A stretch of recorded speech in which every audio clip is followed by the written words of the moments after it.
tonight's episode of the Group Therapy Podcast. I'm Paul. I'm Tina.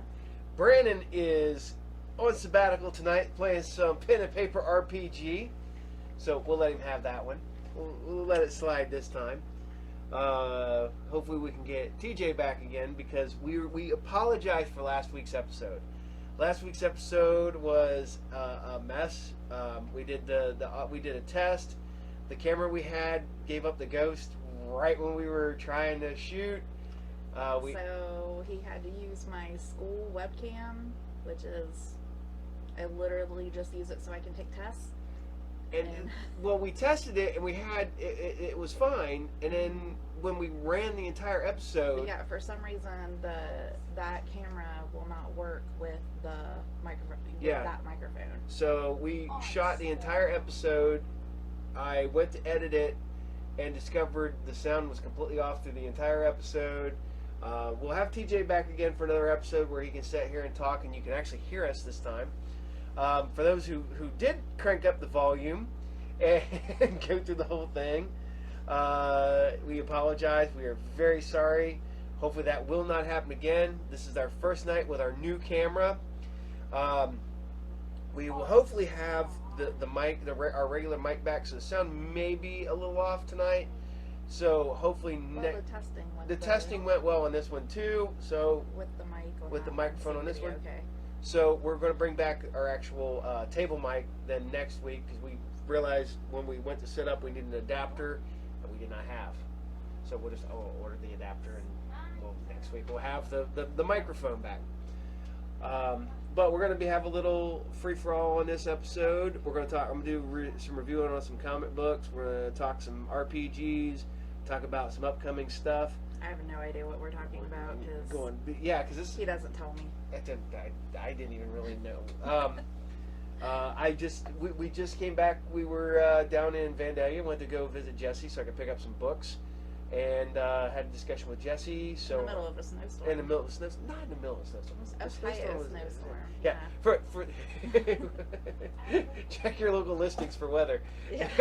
Our weather is garbage right now. Because not only is it snowing, but then it rained, and now it's snowing again.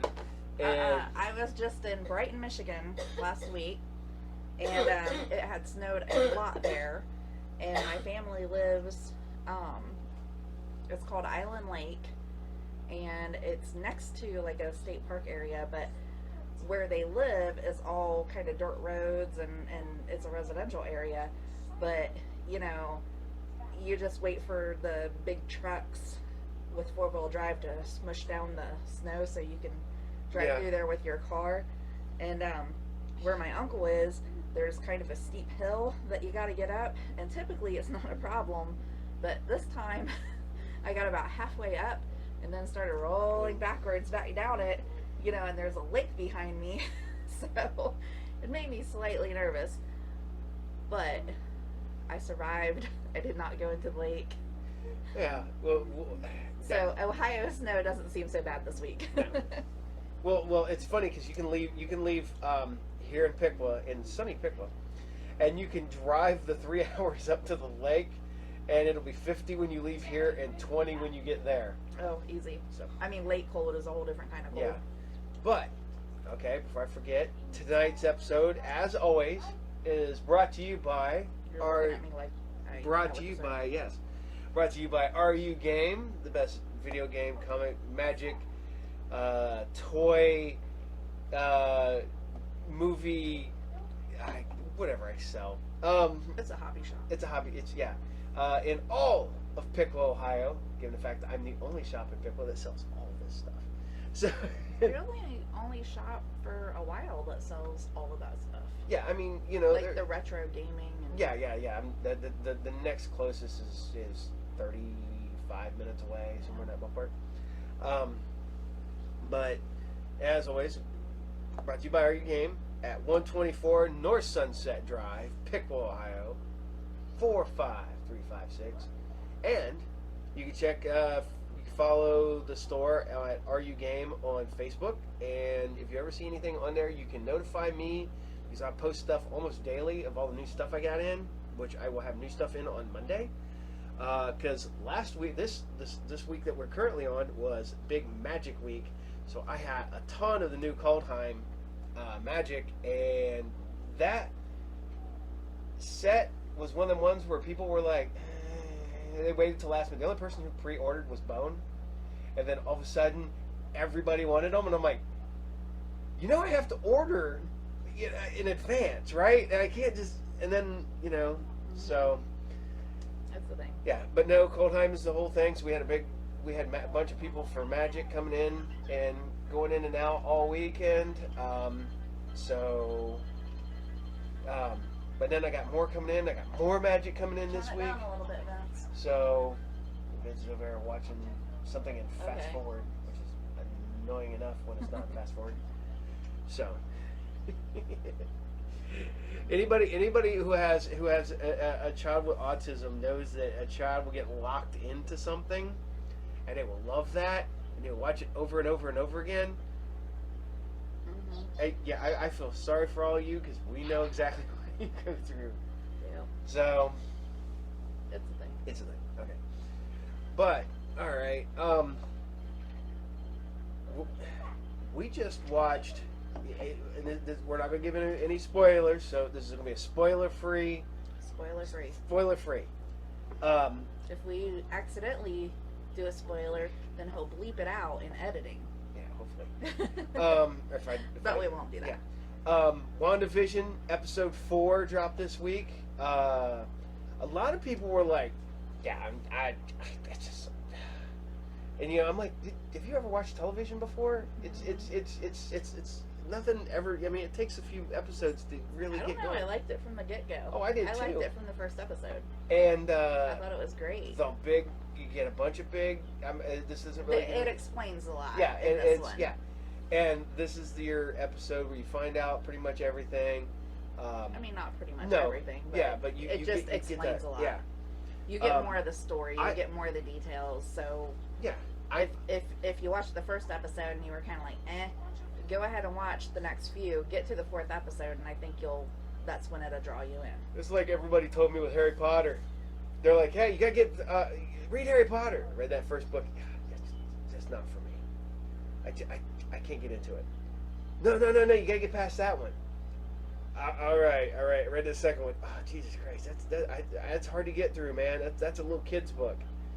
And mind you, at the time when Harry Potter, the books dropped, I worked at a hotel, so literally we'd sit for hours with nothing to do.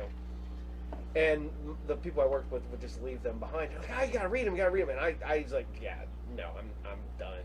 I'm never going back to these books. These are freaking for children." And don't get me wrong, I read like the Star Wars, the Young Jedi books and stuff like that. Those I know were aimed for kids. And I'm like, yeah, this is just not a good book series.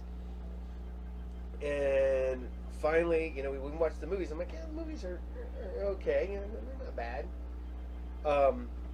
Then everybody goes, "Oh, you got," and then I was working at a place where we were able to listen to like music and stuff like that, and I would listen to books on tape and CD tape. See, there was a time, children, when there was a thing called audio cassettes, and these cassettes came about 90 minutes of music, so 45 minutes on one side, 45 minutes on the other, and they came on magnetic tape in small cartridges. And I would listen to it, and all of a sudden, everybody's like, and I'm like, oh, you know what? The hell with it. I was bored, so I just started listening to the Harry Potter on CD. And I hit that 3rd book, and I'm like, oh, okay, that one was better. And I'm gonna put this out there: you will never convince me otherwise. J.K. Rowling probably wrote those first 2 books. She did not write any of the books after the 3rd book. She had them all ghost written. She plotted them. She told them what she wanted to happen, because that writing style changes like drastically. I don't know. I've never read Yeah, them. but I read the rest of them, and I enjoyed them. And I mean, but they're completely different than the first 2 books. Yeah. But yeah, that's my whole thing with WandaVision is those first couple episodes of the first 2 Harry Potter books, and then you get to that when you're like, oh, okay, that's like I said, pretty I good. liked them all. Oh yeah, I got into it right away, so. yeah. I mean, it's our Friday night thing. I come home, you're usually watching your show when I get home from work, and then when that show's over, we watch WandaVision. So one of my shows, I usually try to catch up on either Resident or you're watching Zoe this Zoe's- week, Yeah. and then you were fighting with it because the Spectrum decided to go off. decided to, after I'm like 40 minutes into the hour-long show, it decides to stop it, and then it won't start back where it was, and then it won't let me fast forward. And it was So up it was until irritating. yeah. So I had to go watch it on the TV upstairs. And that one let me fast forward. I'm not gonna lie, that's one of the shows. That's all her. That's a show that she enjoys. She is not a musical person. No. I am. And I'm like watching it. I don't think the characters are likable. I I don't think. I like the show. I mean, how could I not like a show that's basically a musical that centers around a redhead that has like gone through some of the same stuff I've gone through in life, so I get it. I like relate to it a lot. Yeah, but you're likable. So is she. I I don't think know. she is. I think she's just struggling. Yeah, but no, it was funny because I had the realization like 2 days ago that she's the girl, one of the girls from the new remake of Evil. The new remake is how many years old now? Yeah. The remake of Evil Dead. Yeah. And I'm like, oh, okay, she's got a lot more credit with me. I liked her in that movie. And I'm not gonna apologize. Fuck, I love that new Evil Dead movie. I liked it too. That was a great one. Yeah. Man, when she takes spoiler alert on a movie that's literally like came out in like 2013, so this shit's old. So if you haven't seen it yet, that's all on you. So man, when she takes that X-Acto knife, like, and splits her tongue down the middle, I'm like, that's cool. I like that. Yeah, I didn't realize that was the same person until you pointed it out. Yep. That's one of the ones that surprises you because you suddenly realize that a lot of these people got their start in horror movies, like all the way back. Oh, I mean, yeah. like shit, Kevin Bacon. Yeah. That's where he got his start. Yep. Annie, are you sleeping again? No, I'm watching Magnum again. When it comes to action and adventure, come home to Tom Selleck. Come home to Magnum on Channel 12. We got a one pepperoni with anchovies. What are you doing? I'm watching Magnum. He's smooth, he's sexy, he's hot. Lady, you ought to watch your machine as soon as I'm done watching Magnum. Come home to Tom Selleck. Come home to Magnum. Weekdays at 5. This is the Micro Machine Man presenting the most midget miniature motorcade of Micro Machines. Each one has dramatic details, terrific trims, stupendous styling, precision paint jobs, working wheels, Micro Machine cars of vast variety, including Lamborghini, Trans Am, Corvette, 4x4, Blazer, pickup Charger, and many more. Micro Machine planes, polished, perfect precision like F-15 Corsair, Space Shuttle, P-51 Mustang, Micro Machine boats, a fabulous fleet of tugs, PTs, and speedboats. Talk about small. Micro Machines are less gargantuan than a grasshopper, as midget as a marble, and smaller than a silver dollar. Hey, Dad! You want to get more Micro Machines to add to our collection? Yeah! A miniature midget colossal collection of Micro Machines. Collect them, trade them, race them. The Micro Machines set sold separately from Galoob. They're really small. George Clooney. He was in Grizzly, the 2 that just came out. That movie's been shelved for like 40 years. Wow. Yeah, it's been shelved for a very long time. Oh my god! But you watch those, and then I come home and we watch WandaVision. Used to be that every Friday was The Mandalorian for me and Joe. So hopefully when Which I never intended to watch, but I'd get sucked into it. That's right. All the time. Then you're like, oh, I like that. Yeah, it was a good show. That's a great I'll show. give it that. That's probably one of the best shows to come out for me in the past decade. I mean, you know. See, we're so different on some of that stuff. Oh no, yeah, Like, yeah. I mean, you like all your Star Wars, really. Oh, did, yeah. and, Yeah. stuff like that. Me, I'm like, oh, cool, it's a musical. Yay! There's only 3 musicals you're legally allowed to like. As a man.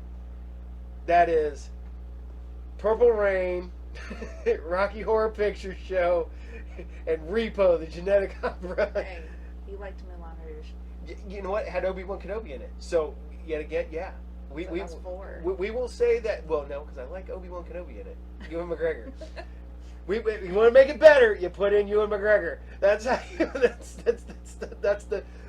Me and Brandon has figured out the handful of actors that no matter what movie you put them in, they will be the best thing about a bad movie. and Ewan McGregor is one of them. Well, He's like you number like one. the musicals that the music isn't telling the story. Yeah. It's just like Like- when, like I liked what's the one with all the hair music. Oh, Rock of Ages. Rock Ages. I don't mind that one. But a lot of people fucking hate that one. I love that movie. Despise that one. Like a lot of the metal. But I'm like, how can you hate it as a metal when like legit like. Well, a lot of people that didn't like it were fans of the Broadway too. Yeah, but there are because people they who didn't hated the feel Broadway. like Yeah. Yeah, they didn't feel like the Broadway or the movie like didn't do justice for the Broadway, and you know it's kind of whatever. I liked it. I liked the actors. I thought they did a good job. Yeah. I really do like musicals. But no, that was one that didn't. The songs didn't completely tell the story. Yeah. Like you really dislike those. Yeah. Because like Chicago, you're just like I have no. you can't follow it. I can No. follow it because I. Yeah, it's like one of the your favorite songs- music. Yeah. the songs tell the story. You know, it's the musical. Okay, evidently I like musicals about crazy people because that's where that goes. Oh, you know, I love the musical episode of Buffy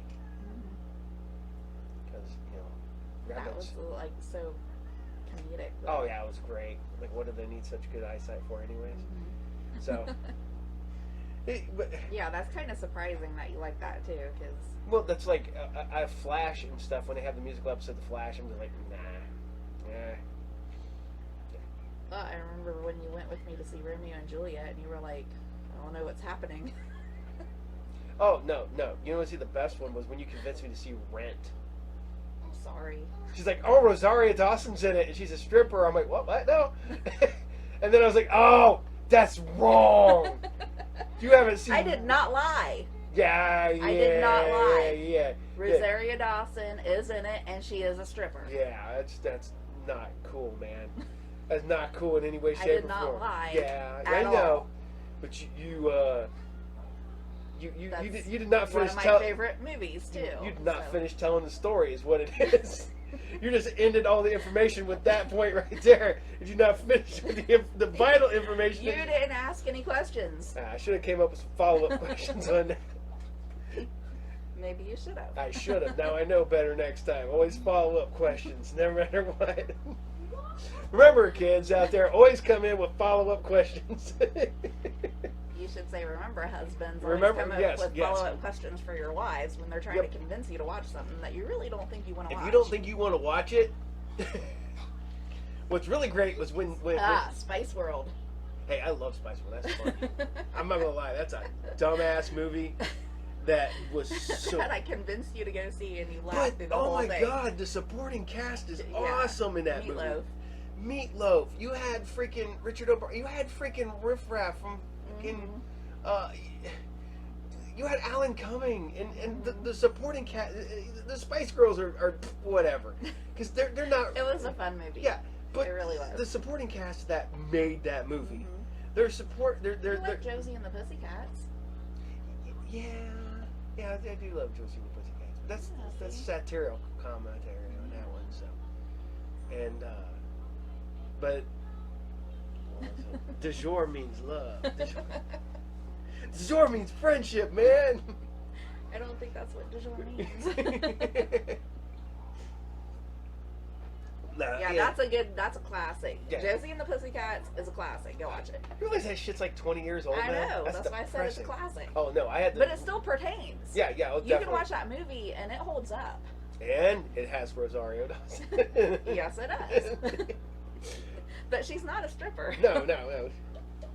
But oh my god, I had a realization the other day that we're talking about shit getting old, and I was like, I know I'm getting old, but next year is my 30th high school reunion, and I'm like, they stopped inviting me to Sydney, like at the 10th anniversary. Picklet invited me the last 2 times, which is funny because I didn't graduate from Picklet. No. The thing on Facebook that's like the whole cashier asking somebody to see their ID, and then they're like, "Oh yeah, you're good. I see the 1." Yeah, 19. Because now if you're born in 2000, that's the cutoff. Yep. In 1999. And it dawned on me how old we are. Yeah. Because if your birth date, if the year starts with a 19, you're old enough. You were born in a different millennium. You know, and it was funny because I was looking through some stuff. We were sitting there talking at the shop the other day about movies that took place in the future, of the far-flung future of 1999, or the far-flung future of 2001, or 2001 has done nothing but lie to me. You know, you figure if Stanley Kubrick was going to develop that kind of technology to be able to go film on the moon, that we would be we'd be in Jupiter by now. But people forget he didn't direct the second one. So, but yeah, we were sitting there talking. But man, you're like looking back and like Maybe still boring. There's a difference in our movie taste right there. no, I love long, drawn out, fucking weird movies. Yeah, I'm like asleep. I gotta sit down do and it. see if you can get through Holy Mountain. Okay. That's a Jodorowsky movie, and it's No, it's funny because there are some like they'll hold my attention, and I can't stop watching them. you know what I think's freaking hilarious about you is you will sit down and you can binge television. You can binge 6 hours of television, but sitting through a 3-hour movie will drive you fucking insane. Yeah. You'll be like, I can't do 3 hours. Like you literally watched 6 hours of Designated Survivor. What the heck? Yeah, but it's in smaller bite-sized chunks. I can get up and walk away and then come back to it. Or sometimes I don't sit there, I have it on for background noise and I like do something else. Like, See, that's what's one thing that's funny because you know I've gone to like the Horrorama and stuff like that. I was supposed to go this year, but you know then COVID hit and I wasn't really comfortable going. And then they moved the days around and stuff like that. But you know you could not do 12 hours in a movie theater. no, And I've literally done 14. no. I would like die.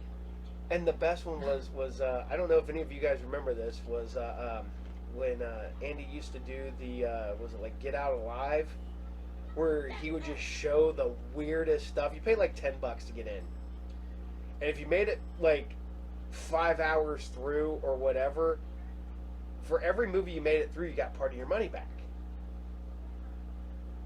And it was literally, I got my money back, but it was some of the most. One of the things we watched was like some crazy woman who a documentary about crazy people who thought Elvis was still alive. We watched like I want to say one of them was actually somebody's like home movies, and we watched it, and it was so painful, but yet we watched it because we wanted to get our money back. We paid to get our money back. But there was also there was contests and shit in the middle of it and stuff like that. So I don't know if any of you guys remember that, but that was fun stuff. We need to see if somebody else can run that again. I'm looking at you, Matt Brassfield. See if we can see if you can run that again. But oh my god, no, that was fun stuff. But that was all night too. And that was some rough stuff. Oh man. But I could do 12 hours of watching movies. I watch about 4 hours of movies a night anyways. I usually watch at least a full movie and like a couple episodes of a TV show or something every night, if I don't watch 2 movies. And then I watch the most bizarre stuff and then go to bed. You used to make fun of me. I don't know how. I let people have like I don't know how you do that. I'd watch messed up horror movies and then go right to bed and be fine. Makes fun of me because I have nightmares. She's got to do a palate cleanser. When we watch a horror movie, we'll literally have to watch like a half-hour comedy or something like that, or a stand-up special, so she can laugh and So I can get bed. get to bed. Yeah, there's like Otherwise, that horror movie will like I'll seep start into your thinking about it, dreams and I'll start thinking nightmares. about it, and I'll start thinking about it, and then I'll go to sleep, and whatever happened in the horror movie starts happening in my dreams, and then I wake up, and then I go back to sleep, and it just goes right back to it, and Keeps going. it's awful, and he thinks it's hilarious. Yeah, because literally when I used to work third shift, I would come home and I would put a movie in the DVD player and go to bed. Put a movie in the DVD player and go to bed. Oh yeah, when he worked third shift and we'd go see a horror movie, and then I'd have to come home and be home all night by myself. And I'd be at work. So I'd be on the couch under a blanket, But I would put trying to survive the night after watching a weird horror movie. Oh, dude, oh my God. I would put Suspiria in, and Suspiria is one of my favorite horror movies, but it's a screwed up horror movie. I have my copy of Suspiria on DVD. Will just repeat. So I would always have that noise going, and there was only a few DVDs I had that would just keep repeating, so that I would always have the constant. That's before we had streaming on every TV and everything else like that. Literally watching this in my bedroom on a little CRT TV, but I'd have that in the corner, and I'd be listening to Suspiria while I was sleeping at like 1 o'clock in the afternoon. Oh my God! Talking about the watching movies and stuff, and then going to work was we were talking about movies that you had to watch or that were really groundbreaking the other day, and we were talking about the original Blair Witch movie and everything, because we started out talking about Cannibal Holocaust, about how they had to hide the fact that they had to bring the people out of hiding to prove that they weren't dead, so that the guy wouldn't get so he wouldn't go to prison for murder. But we went and seen the opening night, the midnight showing on a Wednesday for Blair Witch. And you went to work. And I went to work. Home Yeah. by myself. But I with every little noise. Literally, I had to leave, drop you guys off, and then go back to work. Because when it was done, midnight showing got done at 2. I went in and worked 3 to 7. So I took a half day to go see a movie. And everybody's asking me a billion questions about that. But, we would do stuff like, when we did that, that was great because we got to see it at an advanced screening, and no one had spoiled nothing for anybody because there's there was internet back then, but there's no real spoiling on the internet, so it wasn't like everybody on fucking Facebook first thing going, "Oh my God, I can't believe that the Blair Witch was," And spoiler alert on a 99, so 22-year-old movie. The ending, and the great was all the people who thought that actually happened. I remember being in the theater and people like in the hallway like, "Oh my God, I can't believe they let them people show them their kids dying on film." The guy standing next to me, I'm in the urinal, and I'm sitting there peeing, and the dude's next to me, and he's talking to his buddy, he's like, "Those people are all dead. They killed every one of them, and they got this, and I'm like, you don't know how movies work, man. Holy crap." Yeah, but the marketing on that was I dug through phenomenal. my stuff. I dug through my stuff the other day and found my original Blair Witch missing poster from the Blair Witch website. So it has the Blair Witch, it has the missing pictures, has all their information on it. I'm like, and 2 of them are still acting, and then Heather's now a pot farmer or some shit like that. Well, she was doing like Steak and Shake commercials, wasn't she? Mm-hmm. Oh yeah, yep, yeah. All the rest of them guys, and then of course you got the guys that directed them all, did other stuff. And they're hit and miss on their movies, but people who watch Blair Witch now will never, ever get that. You can't get that now. The ending's been ruined for everybody. It's not like you can be surprised by the ending now. But that was one where everybody just kind of sat there for a minute, they really had to let that sink in. Yeah, people the were like, theater was like completely quiet when it ended. I don't know if I've ever. Yeah, because people start getting up and moving and start making noise, and it was literally a good 2 to 3 minutes of just complete silence. And everybody's just like, and no one got up. No one, and this was pre-Marvel. This is post-credit scenes. Yeah. So no one expected there to be a post-credit scene. So this is just everybody sitting there in complete and total silence, and then all of a sudden, people start getting up and like wandering out in the hallway, and I was like, "Oh my God, it's on!" It's like, Yeah, then you hear like the whispering. I can't believe they murdered all those people. Yeah, that was definitely an interesting experience. Oh man, that's what's great is I grew up in the era of Faces of Death, and I still own Faces of Death on DVD. I don't own it on VHS anymore. I sold that when it was stupid expensive. Probably still is stupid expensive, but I sold it years ago when I needed money. But Made Bob famous. Yep, Bob. Yep. Goddamn. So the story behind Bob. If you go back and watch Faces of Death, there's a scene where these people are feeding a bear, and the guy gets out of the car, and the whole entire time the woman is filming the bear from the car, and the guy is filming the bear from outside, and it's all going on at the same time. And you hear the woman, she's like, "Bob, get back in the car, Bob, Bob, Bob, Bob, what are you doing, Bob, Bob, Bob?" The person, the bear rears up, and knocks the guy. The camera goes flying through the air. God, Bob. Oh my God, Bob! And then you see the bear rolling off with the dude's arm hanging out of his mouth. For the longest time, I had a fake arm with a watch on it that hung in my car for probably 5 years. Oh, yeah. And it was Bob. It was Bob. It was Bob the arm. And it was a good hand too, because that was when we got those early ones where you stick them out the car door and stuff like that. But they had a really good full size Yeah. And I remember Bob doing was great. I remember doing the alien thing where I'd put it in my pocket and stand there and talk to people, and then have my arm inside my shirt and be like, "Ah!" They still see my arm hanging out of my pocket. But yeah, that was Bob, and I can't remember what happened to Bob. I think he got stolen out of my car actually. Probably. So somebody stole Bob out of my car. It'd be funny if it was a bear. Poor Bob.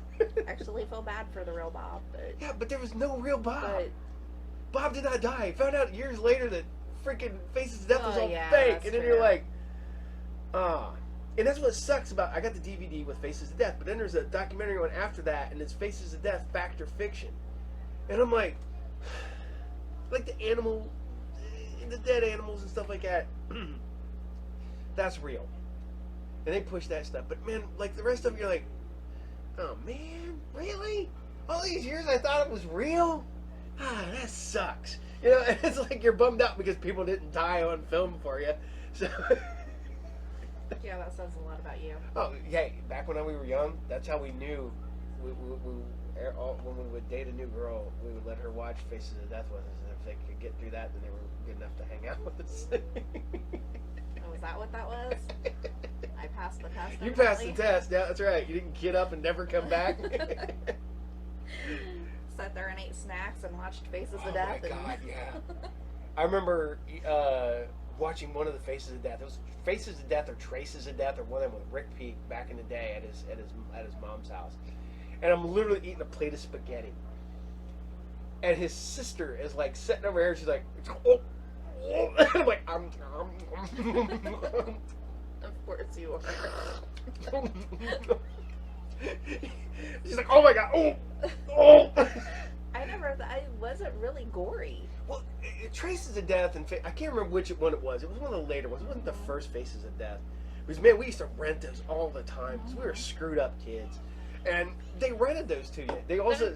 That was like, I mean, we didn't have other stuff. Yeah. We didn't have, like... We didn't have the internet. We didn't have the internet back then. We had to watch this because the internet actually is real shit. It's like, oh my God, people do that. I remember, like, the first time I got, like, a medical...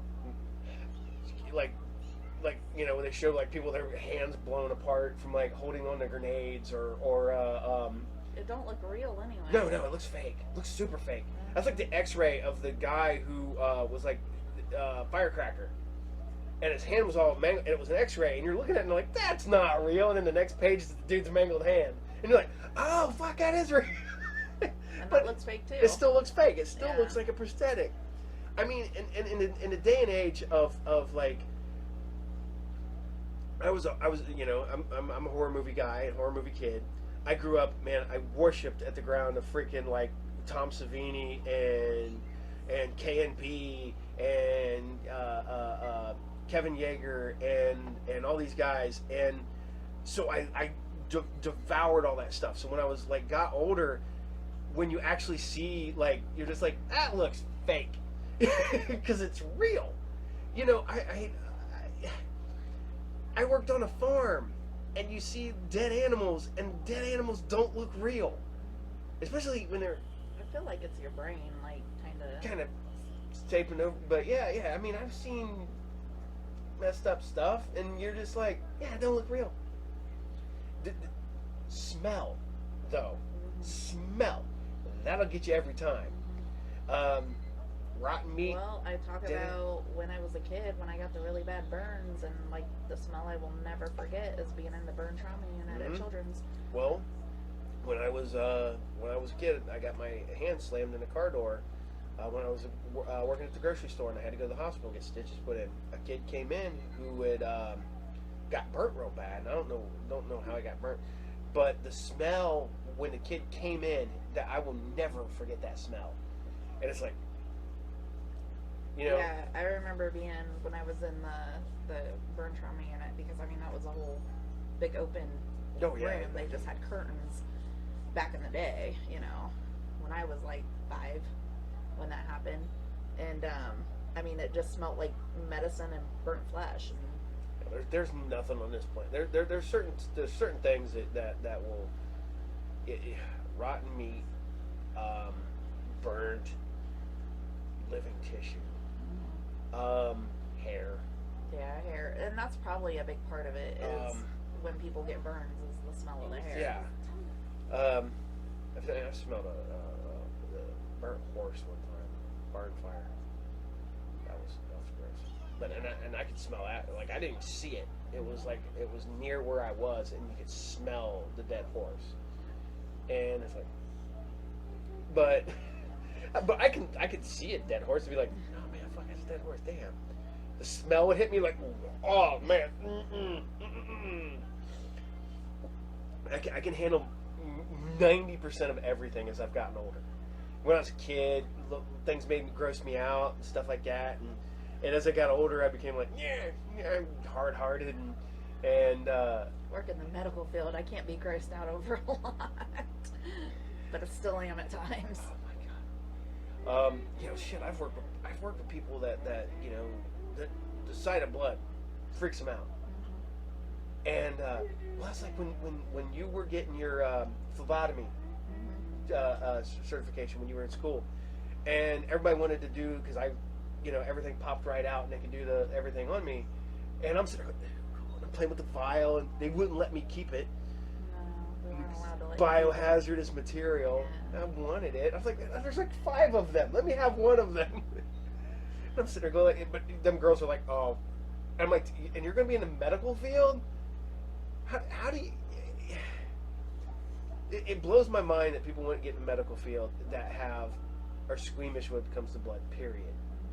I mean, I get... There was a point where when I was younger, if it was like right in front of me, yeah, I was totally squeamish. It's something I've had to get used to, but I feel like there's a lot of parts of the medical field that I've had to get used to. You know, and I've worked with big burly guys in the years, you know, like that, and you'd like, oh man, damn it, and you like cut your finger and you're bleeding pretty good, and they're like, oh, stay away. Oh no, those are the worst ones to give shots to. Those are the ones that we have to lay them down on the bed. Or they'll pass out. Yes. It's always the guys. It's never. Women are like, yeah, give me a shot. Well, that's because a woman is you can't trust anything. It bleeds for 7 days and doesn't die. See, Predator was wrong. If it bleeds, you cannot kill it. Then I joke. Don't take that seriously. I'm not misogynist. He's not that bad. No. I would not be married to him. No. I am not a misogynist at all in any way, shape, or form. I believe all people are shit, but he does. I can vouch for that. Just because I'm better than everybody else. Oh my god! But we're way off fucking topic. I'm kidding. We went way off topic. Okay. Yes, we did. So, but Was there something you wanted to talk about today? I was gonna. Okay. We'll get to that, but watching horror movies and stuff like that.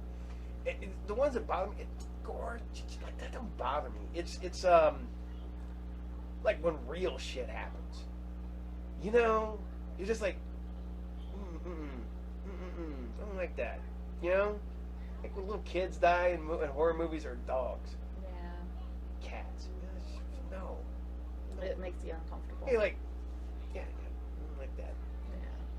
Yeah. And yeah, that's that. And there's certain ones like Nightbreed. I just rewatched Nightbreed the other day, and there's a scene where you know the little kid gets killed, but it's you know, you see the killer walk in, he's got the knife, and then he kills the parents downstairs, and then he turns around and looks at the kid, and then you know the little kid's dead, but that's you don't need, and that's fine. That's where it works. That works great because you know. Yeah, you don't need to. You don't see need to see anything it. like that. You know, they're Too far of a line there. you know, and then fucking Quiet Place. That kid gets gone. Yep. You know it's dead, but you didn't see it die. You know? I mean, Yeah, him. you're You like see it. Yeah. That's nothing. It's just but yeah, that was still shocking though. I was not ready for that. You know it was gonna happen because that little kid gets the batteries back and that thing kicks back on. You're like, that kid's dead, and it's like I it's said, still an uncomfortable part in that movie. yeah, and it's you know it's like the little you know as much as I hate the movie Hereditary, and yes I do hate the movie Hereditary, I do as well. and it's funny because people That give is me something we can agree on. people give me shit, but so far That I movie know is boring. I know more people who dislike that movie than like that movie. It's shocking, don't get me wrong, and it's a really intense family drama that they tried to go, oh shit, it's a horror movie. Hurry up, put this in at the end. You know? Yeah, but the end is terrible. Oh yeah, it's fucking horrible. I mean, when the whole theater laughed. Yeah, see, and people keep telling me I need to watch it again and watch it in a different setting because that setting I was in when everybody laughed affected the end of that movie. I've tried to rewatch that movie a couple times now, and I just can't do it. I've tried. I'm just like, No, it's in. We like cheesy oh, I horror love movies. cheesy fucking horror movies. That's my. But the end of the movie is so serious, and then it turns so cheesy at the end. Mm-hmm. It's you can't take it Well, seriously I at that think, point. And spoiler alert for anybody who hasn't seen a 5-year-old movie at this point, you know, with the head thing and the girl, that's shocking. Yeah. But it's shocking and uncomfortable. It's shocking and uncomfortable. But that kid would not be out. That kid would be in jail. Yeah. Or in a hospital. Yeah. That whole movie takes a totally unrealistic turn. As I say, realistic when there's witchcraft and random shit happening and whatnot. Yeah, but you don't even know what it is at the end. It's stupid. You know, that's doesn't like make any sense. I'm not gonna lie this though. The one that I got and I rewatched a while back, and I gave it another shot. And it's to me it is a slow burn movie, and it's a lot slower than I like. But I rewatched The Witch a while back. Couldn't do it. And once you figure out that they're all sick from ergot poisoning, you're like, yeah, nothing in this movie happens. It's all, you know, they're all fucking lost their shit because they're all poisoned. And I'm like, okay, yeah, all right. And then, you know, you just go with that and it's fine. And it's still slow. But I do like the devil, like, always behind the girl, whispering to her. I enjoyed that. Because you never see the guy's face, you just see him in like a nice suit and stuff like that. He's like, "Would you like to live deliciously?" and shit. I'm like, I like that. I like that. I do like it. But you know, and shit, I love bad movies, like really bad movies. Yes, you do. Literally, one of my favorite movies of all time is Blackula. I love Blackula. So. One of my favorite movies is Witchboard. Oh yeah, That's a terrible movie. With the greatest actress of the 1980s. That is right, Tawny Kitaen. Tawny Kitaen. The only thing she's famous for is dancing on the hood of a Jaguar in a freaking Whitesnake video.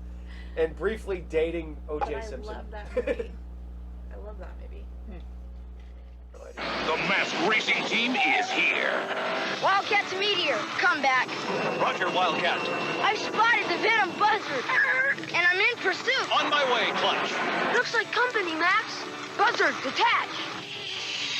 Wildcat convert. Trouble ahead. Coming soon. Wildcat, Buzzard, and Meteor each sold separately. Meteor closing. You're outnumbered, Mask. Meteor release. Time to change the odds. Mask. Reillusion is the ultimate weapon. And now, the countdown is over. Last week in the final battle, the world rejoiced. Mankind had just claimed victory in its war with the Visitors. We've lost. Diana, it's over.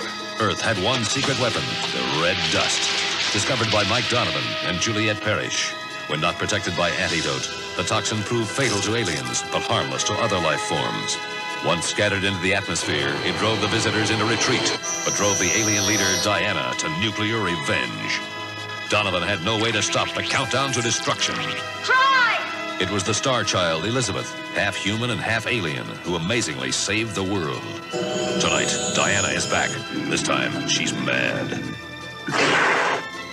Tonight, the Visitors return. They're plotting a war of conquest, a war of revenge. Prepare yourself now for the premiere of the series. Oh, dude, that's a great one.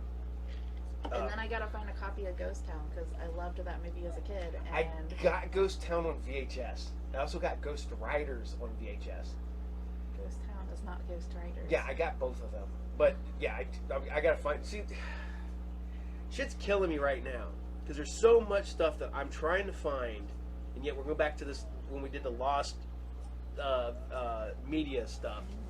There's a lot of stuff out there Ghost Town, I had like a recorded version of it off on of like cable. Yeah, VHS tape, and you know, okay, one of my favorite movies of all time is The Keep. Supposedly there's going to be an Australian, but I'm like, that's great. Now I got to buy a $200 region-free Blu-ray player so I can watch movies that aren't getting released here in America. I can get a copy of Ghost Town for like $17 on Blu-ray, but it's a British import. oh, so We need a different Blu-ray player. So, and you can Amazon them, bring them up. But the Blu-ray players. yeah, you can bring up the Blu-ray player. But there's so much of these horror movies that, especially from the 80s, that just got lost. That are just like, no one remembers them. They're so obscure that they have What kind no of Blu-ray player? region-free Blu-ray player. Right there, region-free DVD. Yeah. So, and the worst part about it is I have Blu-rays and DVD. 45. That's not bad.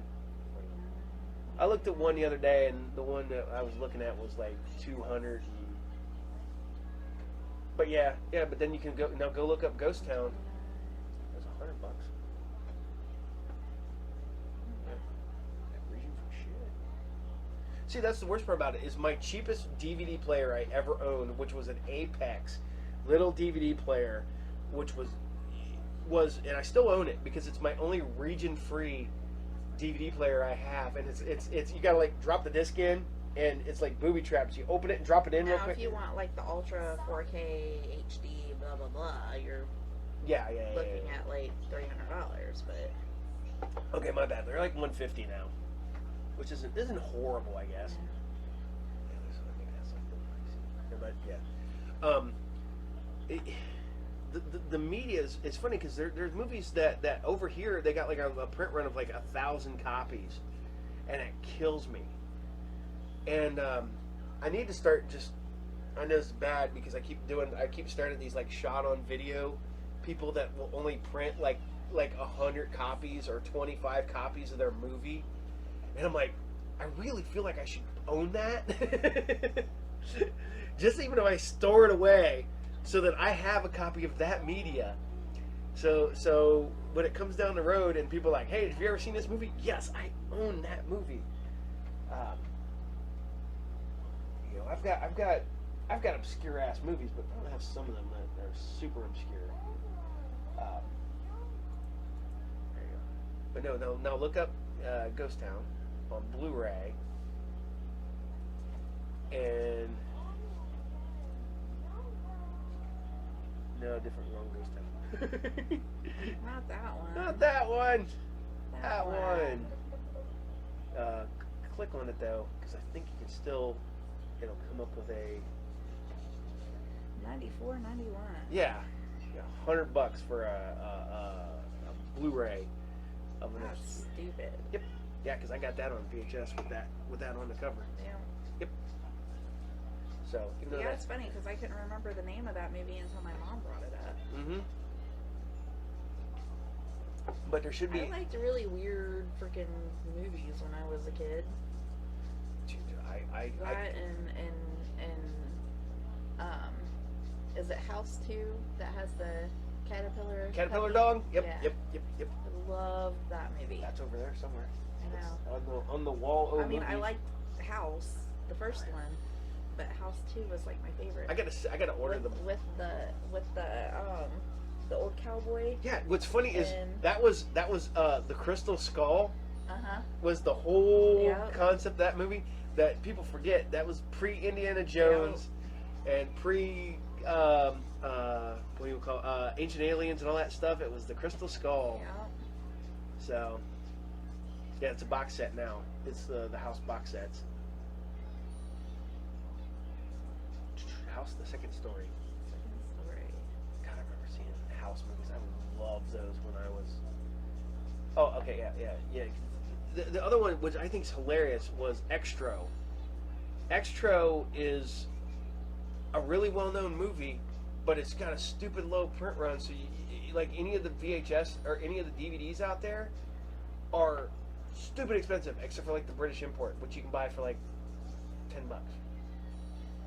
You buy the American Blu-ray, it's like $100, or you can buy the import, and it's like $10.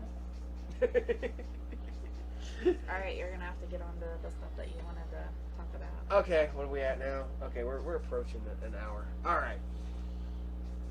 So, okay, I had a discussion with Jesse today, and this is I've been in the, for those who don't know, I've been in the comic book business. I started working at my first shop when I was 15 years old. I'm 46, going to be 47. So that is 32 years almost of being in the business. Not including that I collected comic books before I started working at them. And something's bothering me is people who go like, I'm a comic book expert, or have to spout. I'm like, I've only known a handful of people that I would consider experts, and Joe Schmo that's 24 that lives in whatever. I don't consider you a comic book expert. You may know speculation and be one of the guys like, on the internet all the fucking time looking for the next hot book. I don't consider that being an expert.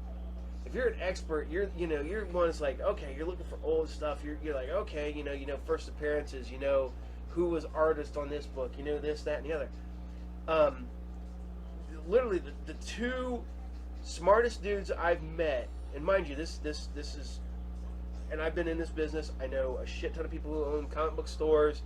I know people who've worked in comics and stuff like that. The only two people that I've literally sat down and had massive conversations with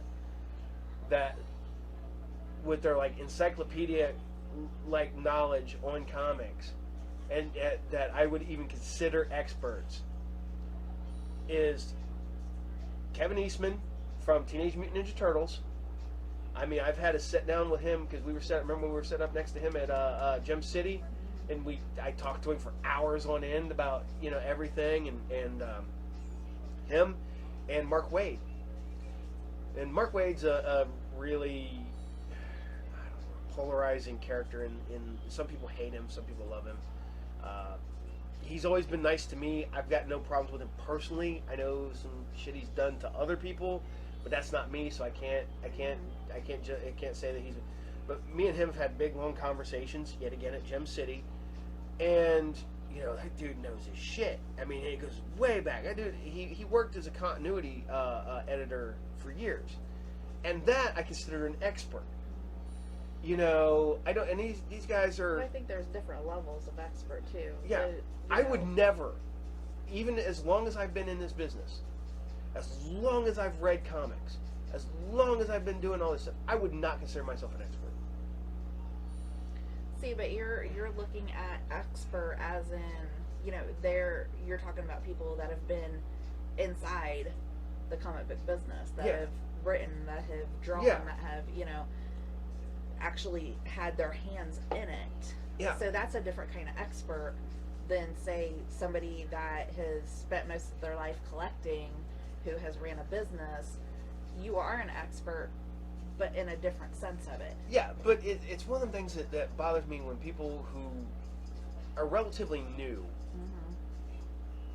and are like, I'm an expert at this. And I'm like, you're not really an expert. There's no way you could be. No way. You know, I am a massive movie collector. I'm a massive comic book collector. I'm a toy collector. I've been doing this my entire life. I don't consider myself an expert in any way, shape, or form. I consider myself a professional. I am a comic book professional. I am a toy collector professional. I am a movie, you know, whatever. But I don't consider myself an expert. Can you go to me for my opinion? Can you go to me for, you know, facts about stuff? Yeah, I can. I know a lot. I don't even remotely claim that I know everything. You know, I thought I was gonna ace one, like, you know, like Star Wars.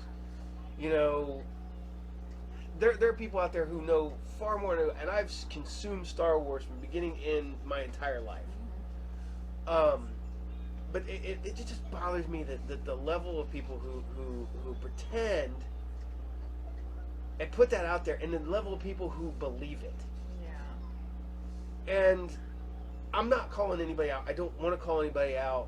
And if anybody takes this as a shot to them, then you are part of the problem, because I'm not aiming this to you. You know, if you're offended by the fact that I'm calling out people who are fake comic book experts, and you're offended by it, then you need to take a look. Then you need to step back and go, well, maybe this guy's right. Maybe there's a reason. And it's and I like people who will use lingo that they heard or at a con or something like that. And, you know, all of us guys are like, the fuck does that mean? That's nothing. You're speaking gibberish. You know, what you want to tell you what it really is? Or do you want us to, you know, have a conversation? And the people who look down on it because they're like, oh, you know, I'm like, you know, you're not. You're just not. Don't say. Even go as so far as, like I say, I'm a professional. I'm in, you know, I believe that's that way you can not come off as a dick. And as a woman and a man, I don't care. I find it offensive. And I may take this wrong, and people may look at me and go, "You're just a bitter old fuck," and I am, but it's because I am that way personally. But it's, you know, you come. It's only because you care about it. Yeah, I it's care only because you care about. I worry right that now. World. Is there's so much, like today? There's always so much speculation. People are driving up books. People are like, oh, this is this. I'm like, oh my God, you know, you guys weren't there when the bubble blew up in the 90s. When all this already happened. This has already happened once before. I was there. I witnessed it firsthand. And I'm like explaining that to people, and they're like, oh, whatever. I'm like, you don't get it, man. You don't understand. Yeah, the industry came really close to completely dying. Oh, yeah. And shit, like, and I've talked to other people this, and other people believe it too, is I think within the next, 5 years. Other people think it's going to be as long as 10 years. I believe that DC Comics will no longer be printing comics. It'll all be digital. And then I get a lot of that shit because like people are like, oh man, go in the clouds because, you know, digital comics is the way of the future.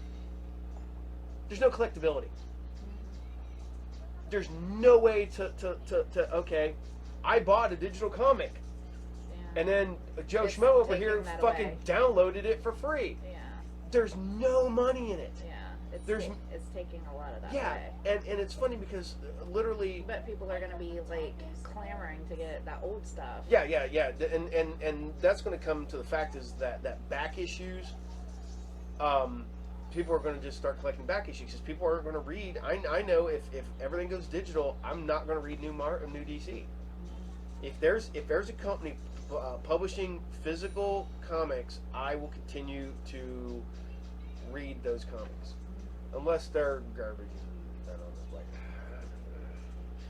know, like, just because it is printed doesn't mean I'm going to read it. It's got to at least be a decent book to read.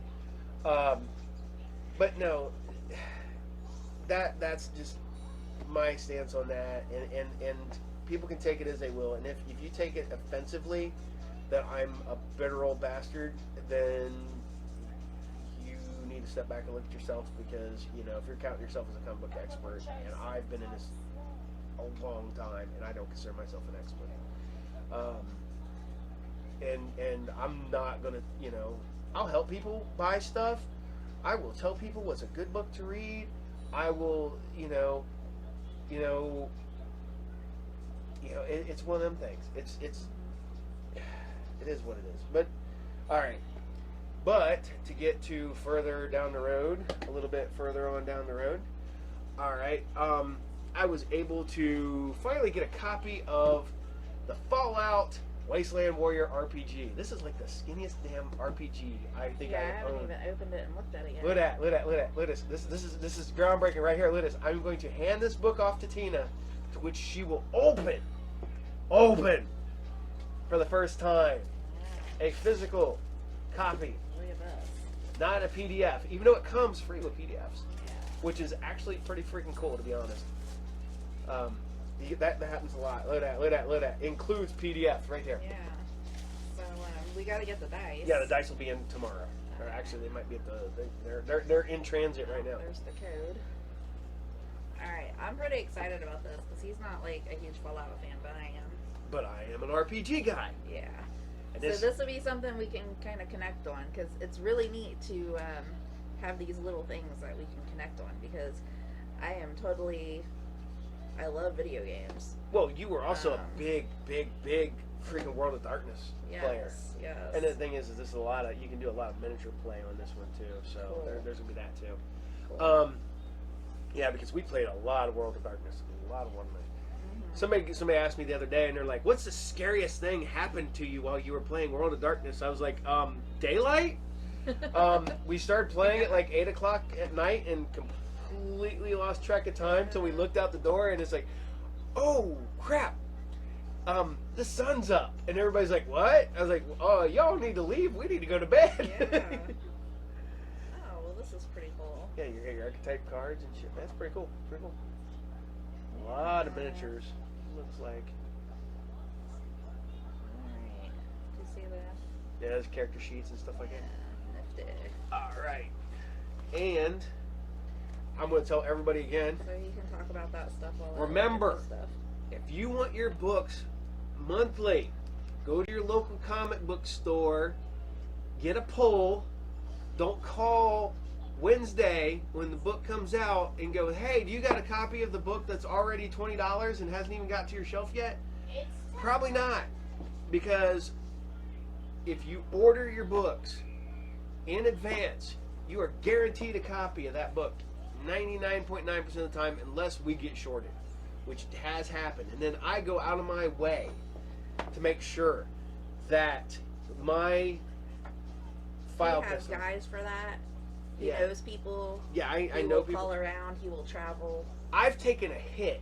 I took a Rode hit. with him or drove him to other stores to pick up books for his customers. Yeah, I've taken hits on books. I had to pay $20 to sell a book to my customer that was cover price because we got shorted, and I felt horrible about it, and he was upset. But fill out your go to your local comic store, fill out your order previews, get your monthly books to see what's coming out. Because the only thing that sucks about this is DC goes through their own distributors, so you have to go to dcconnect.com. The GM is the overseer. Is the overseer. See, what's awesome is Marvel comes in the order book, tells you what all the new titles are coming out. Sometimes it'll even tell you like variant covers and stuff like that, which is really nice. But also talk to your store and see if you can get put on a list. We put people on a list for the FOC for the final order cutoff, and we can get the we can show you pictures of what the new books are, so you can order them. Like if they don't have the variant covers in here yet, a lot of time we will get the variant covers by that time, and we can show them off to y'all. So that's always fun. But remember, just check out your previews. This month is the return of the Guardians of the Galaxy with a new team. I'm not sure how I feel about that, but we'll give it a chance because I always give Guardians of the Galaxy a chance, especially when Nova is a member. So, yeah. And right now, I hate to say this, man, freaking Image Comics is killing it with these new series. Basically, if you don't know, that's where the Old Guard, the Netflix movie, came from. That was a Image comic. Resident Alien that just came out, which is funny, stupid funny, is a Dark Horse comic. So, you know, you can always. I don't think you're going to be able to get the. You're going to have to go for trade paperbacks probably, but. You know, yet again, go to your local comic shop, ask your guy, and see if he can help you out. I will push that forever. So, okay. She's over there intently invested in that one. I'm going to show you. Hey, this is pretty cool. It has little notes from your Voltec representative. Your Voltec representative. Yeah. Okay. So when are you gonna get me all the miniatures? We'll start ordering them. I got you the dice coming, so. All right. I think Joe will like this. Oh, yeah, I hope so. So, I was able to get the new Future State books this week in advance. These are the books that will be dropping on Wednesday. I love the new Swamp Thing, Future State, both covers. And the second print of issue 1 dropped this week too. It is really has an Alan Moore run on Swamp Thing feel to it. I'm digging it, even though it's only it's already over, but I love that book. The other one is the new Superman of Metropolis dropped. Both covers. It's not my favorite. It's decent enough. It kept my interest. I mean, it's. I guess that's bonus points there, man. If it gets you and catches your interest, that is fun. I haven't got a chance. It's bad. I haven't got a chance to read these. These are going to be for later on tonight. But Wonder Woman 2 dropped. Will be dropping. There you go. God, the Joelle Jones cover for that, I really like that, and the Jenny Frison cover. And the second print of issue 1 dropped. Flash issue 2. Both covers, Bam and Bam, will drop on Wednesday. I haven't read this one. I hope it's better because that was the one I was rather disappointed in the first issue. So hopefully the second issue picks up. The next one is Harley Quinn. That was a surprisingly good one for the first series, for the first issue, and the second issue is really good. I actually like the standard cover a bit better than the variant cover, even though it's Gary Frank. Let's see, there we go. Boom. Yet again, a second print of issue 1 dropped. There we go. The second print of the next Batman 1 and 2. So the second prints of that just dropped. And then also Batman Future State issue 3 dropped. Alright. What I have to say again, I think I like the regular cover better than the regular cover versus the variant. What do you think? Okay. Sorry. I like the other one better. Okay. Future State Batman Dark Detective #1 variant dropped this week. And for those who didn't know, Lucifer, the last series of Lucifer, ended without finishing it. They just stopped publishing issues. They did the trade paperback, which they collected I believe the last 3 issues that did not get published. Published the final 5 issues. So this is the last 5 issues that did not get published when quarantine hit. Essentially, they stopped making it, and it's the last 5 issues, so I can actually finish up this run of Lucifer. I've been a big fan of DC's Lucifer forever, even though I love the TV show, but the TV show has nothing to do with the comic. And Lucifer's in it, Maze is in it, and some of the demons, and that's about it. They thought he was going to be more blonde. Yep. Oh my god! And I was able to pick these up, and these are just some back issues I scored just today. The nullified Daredevil 25 and the Miles Morales Spider-Man 21. I stopped collecting Daredevil a while back because I kind of got boring for me. Right now it's kicking ass, so I actually had to get back into it. Was able to score a copy of Carnage, Mind Bomb, some old issues of Uncanny X-Men, which these will be going up for sale at the shop because I don't need these, but I'm gonna put some affordable X-Men back issues out. Here's one that surprised me that was able to get, and I'm really happy I got it. Superman's pal Jimmy Olsen, number 133. That's right, Jack Kirby goes to DC for the first, and I'm like, okay, cool. That's something I want. I am massively happy with getting that. That is going to be in my own personal collection. I got to press that one out though when I get to the shop tomorrow. Some issues of G.I. Joe that I was missing. So evidently, right now, Nomad, Girl Without a War is hot. This will be going out for sale at the shop soon. So those are some back issues I was able to pick up. I'm going to label off some of the stuff that dropped last week. That was some fun stuff. Dune, House of Atreides, issue 4. They're doing a really good job adapting the House books from Boom. Boom Comics, we only find them when they're dead. This is a weird ass book, and I love it. It's so they keep finding gods floating out in space, but are dead. So they harvest them and use their That sounds interesting. Yeah, it's super weird, man. And this is the final issue of the first story arc, and I'm just fascinated by that book.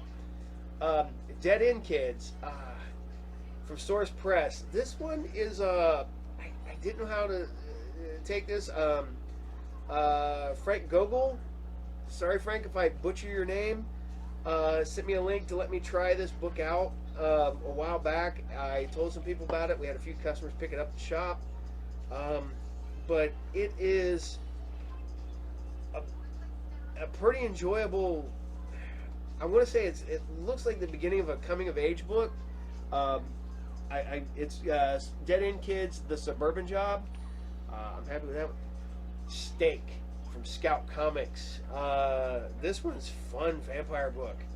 I would say it's a black and white book, but it is not. It's black, white, and people's eye colors come out and stuff like that. It's from David Byrne. David A. Byrne, not David Byrne from the singer. So Talking Heads. Talking Heads. So I like that one. Marvel's Excalibur. It's fun because it's seeing the alternate universe in there where Betsy and Kwan needs to work together. Post Americana, issue 2. This is a weird, screwed up book, and I loved it from Image. Need to look that one up. Post Americana. Star Wars Bounty Hunters, probably my number 2 book right now from Star Wars. Darth Vader, then Bounty Hunters, and then regular Star Wars. There we go. Daredevil number 26. For those who don't know, Elektra is now Daredevil, and Daredevil's in prison. So, spoiler alert. IDW surprised me on this one. I'm not a fan of the Star Wars IDW, Star Wars Adventures, but Star Wars Smuggler's Run, really dug that one. Conan this week was a little blah, I'm not gonna lie. I like Conan, but right now I think Ablaze Comics with their run on Conan is actually doing better than Marvel with theirs. Marvel X-Men with the Alien Versus covers. It's okay. I'm not gonna lie. I'm not. I don't know. It didn't really catch me, and it's funny seeing people in their old costumes now. Wolverine issue 9 with the Alien Versus cover. There it is. That is enjoyable. I'm liking where that's going right now. Right now, Wolverine, I don't want to give a whole lot away, but it's really good. This one is probably the most biggest disappointment I've read in I don't know how many years. What's the old saying goes? If you can't say something nice, don't say nothing at all. Moving on. Strange Academy. I like this book, but I feel like I should love this book. It's basically New Mutants kind of book, but for the magic-related characters in the Marvel Universe. It's a school ran by Nico from the Runaways, Brother Voodoo, Doctor Strange, all them, and it's just. I think it should be better, but I'm still enjoying it. It's one of them. Yeah. Star Wars: The High Republic issue 1, second print. For those who were able to get it, that was a little hard to get because they didn't even warn you. All of a sudden, they're like, "Oh yeah, we have second prints available, and they need to be placed to order today." So some people missed out on that one. I'm going to see where that book goes. It's literally issue 1, so not a lot has happened, and it's a little.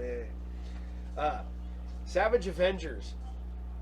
I did not know how I was going to like a Conan team-up book in the current age of Marvel. So it's Conan teaming up with all these different Avengers and shit like that. And one of the, I hate to say this, was the one that was a while back, which was Conan, Doctor Strange, and Doctor Doom. And I loved it. Amazing Spider-Man's been killing it month after month, and that's a book I just think keeps continuously getting better. And I'm really happy with where that one's going. Captain Marvel, that's another Alien Versus cover. I love that because it's a take on Ripley, so it's so good. Yeah. I kind of got out of reading Captain Marvel there for a while, and then I ended up getting some back issues, and now I'm back in love with it, and I'm happy with that. Fantastic Four, 28 Alien Versus cover. I love the fact that the Fantastic Four run has been embracing the family feel of the book again. I do dig that. Shang-Chi, number 5. This is great because this is the end of this story arc. I'm a big Shang-Chi Master of Kung Fu fan. Long before he was ever... the character I never thought would get a Marvel movie. I was hoping he would show up in Agents of S.H.I.E.L.D. or something like that, and now he's got a movie. But great book. This is the Marvel book from Marvel. It's entertaining. I enjoy it. It's a weird take. You know, they keep looking at different characters from different timelines and different eras, but it's hit and miss. The month before was great. Last month was garbage. This month's pretty good. It's an anthology book, so take it as you will. So you having fun looking through that now? You got your GM screen around here somewhere. I think it's actually behind my head somewhere. Which you can now open, I think. It's an overseer screen. It's an overseer. Yes. Overseer, man. So, okay. What else? Is there anything else we can talk about? Probably not. Oh well. If I. You can get dog meat. Yep. So, all right. We are closing in. I think we're gonna tie tonight up because you got to get up early in the morning. Yes, I do. You know, there's a. I am not looking forward to it. She got to be at work at 6:45 in the morning. I am not looking forward to it. By any means. Nope. So, we're going to tie up tonight's episode, and I'm going to probably not rant anymore. So, I'm not like going on a tirade in the middle of an episode.